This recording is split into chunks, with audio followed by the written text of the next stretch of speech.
Fade in, text over black screen. When legend becomes fact, print the legend. John Ford. Exterior country road day.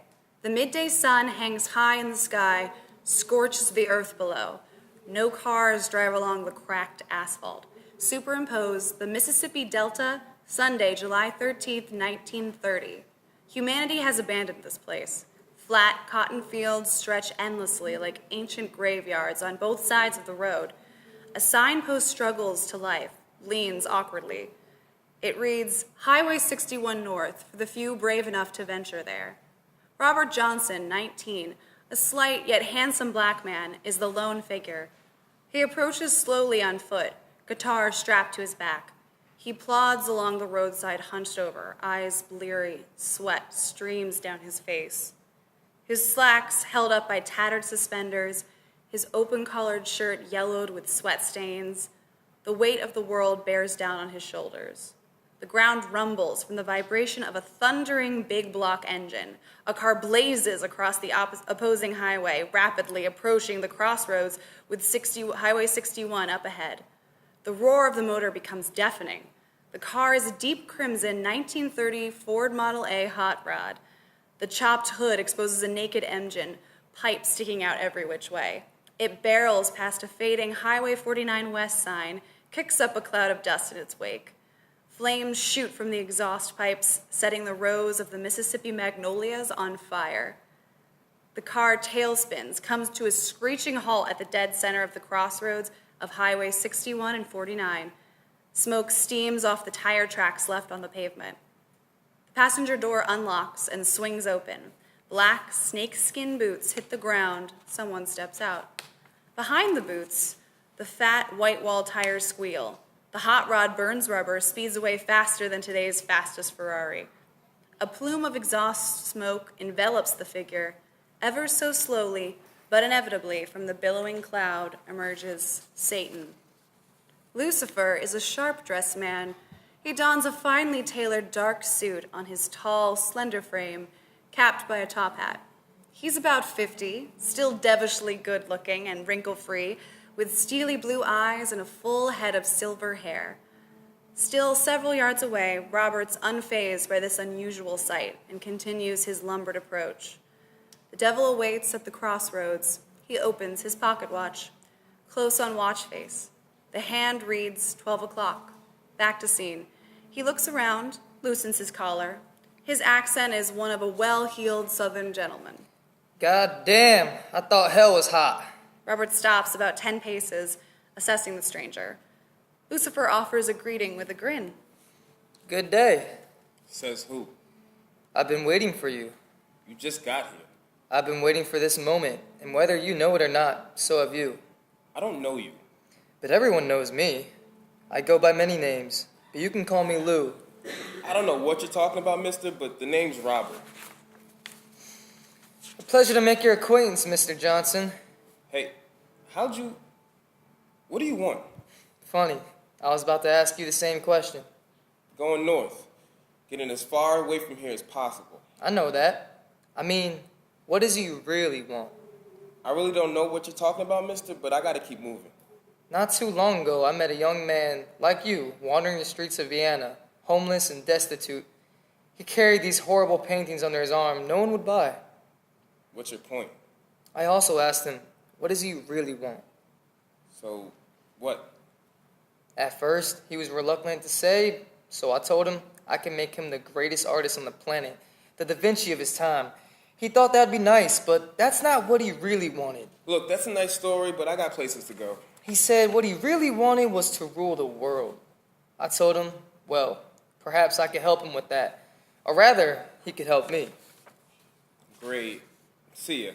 Robert takes a few steps. His name is Adolf. Adolf Hitler. Hear of him?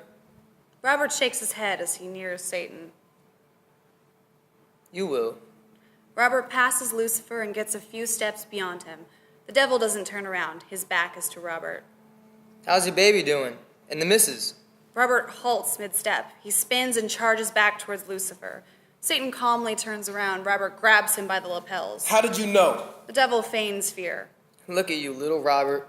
Yesterday you were a timid boy, shook like a leaf when you took the stage. Today you're fearless, not scared of any man, not even me. Lucifer laughs like a mad joker. I suppose losing your wife and the baby during childbirth would do that to any man. I'm so proud of you. Just who in the hell do you think you are? Satan flicks Robert off like a bug on his shoulder. The devil pulls down an eyelid with his fingertip. A red, hot flame leaps out of his eye socket and roars in the direction of Robert. Robert drops to the ground and to avoid getting seared. He lands on his butt to not crush the guitar. He turns the instrument to his side.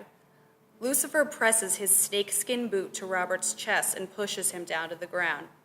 Robert's point of view of Lucifer in silhouette.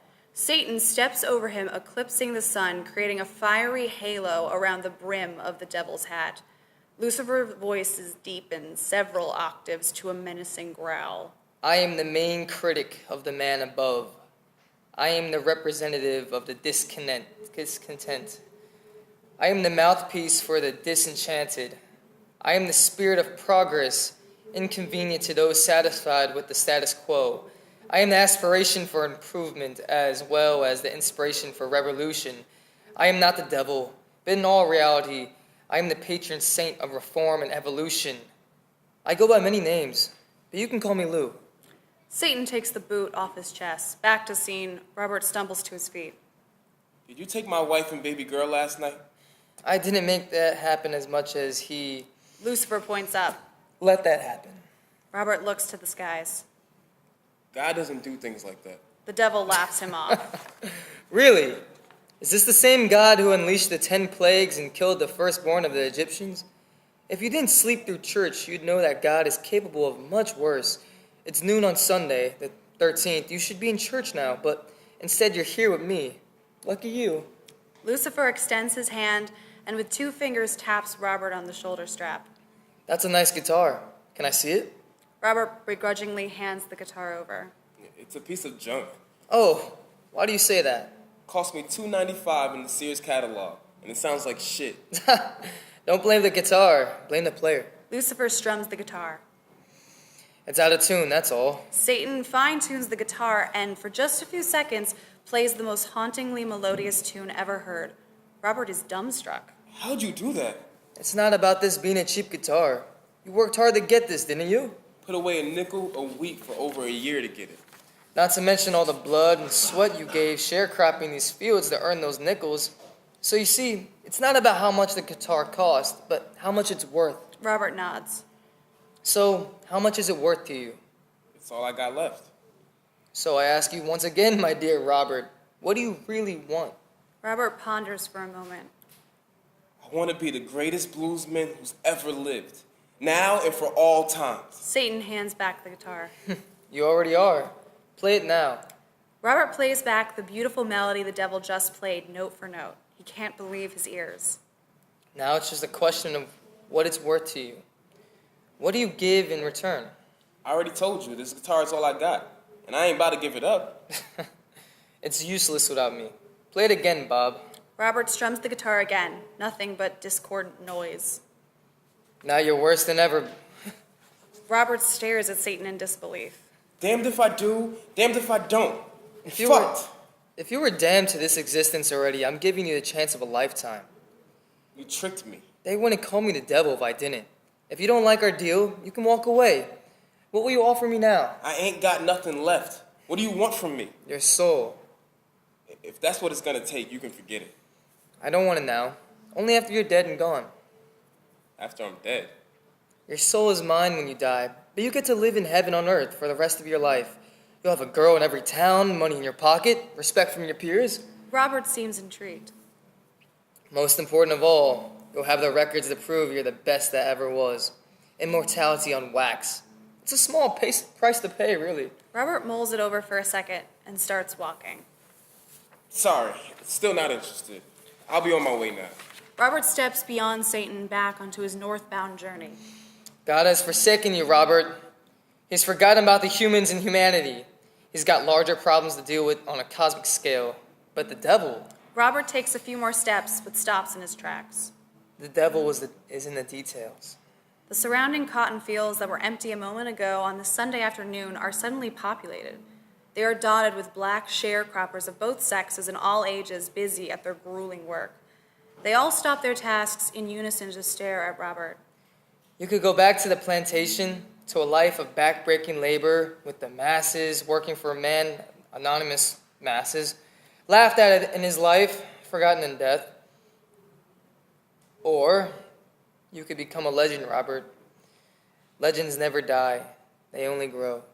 Robert looks around the cotton fields and sees the miserable faces of the poor souls staring back at him. He turns back toward Satan. Fade to white. Text over white screen. Robert Johnson went on to record 29 of the most influential songs in the canon of American popular music. He was killed at the age of 27 by the jealous husband of one of his many girlfriends, but some say he had hell to pay. He was inducted into the first class of the Rock and Roll Hall of Fame in 1986, widely considered the greatest bluesman ever. Satan still roams the highways and byways, collecting lost souls.